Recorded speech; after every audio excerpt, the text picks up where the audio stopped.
Yo mga nawek, it's Shardo. Sa pagpapatuloy pala ng paghanap natin ng art materials, ay patuloy pa rin akong umaasa na magiging kami talaga ni Crush. Asa na naman sir? Kaya bago pa ako malulong sa hallucination ko sa kanya is pumunta na pala ako dito sa barbero. Ay pinagupitan ko na yung buhok ko sa ulo. Sa taas ha, hindi sa baba. Baka kasi malito kayo eh. Habang ginugupitan pala ako, ang dami niyang kinikwento sa akin. Kaya sumakay na nga ako ng jeep para matakasan ko na siya. At andito na nga ako sa aming school, pero nag-CR muna pala ako. At naririto pala yung mga area kung saan nakalagay ang bawat room sa classroom. Naghahanap pa rin nga ako ng area dito kung saan ako pwede dito mag-drawing. Kaso maalikabok na naman dito kasi may ginagawa na namang bagong building. At di ko pala namalayan, tanghali na, so kailangan ko nang kumain. At buti na lang dumating yung manager ko. Sabi ko sa kanya is dalhan niya ako ng pagkain, pero yung dinala niyang pagkain ay super talaga.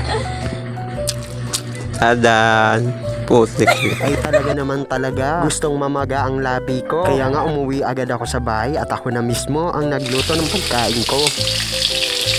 So katapos lang, ito na pala yung mga nabili ko. Ito yung pang-drawingan natin.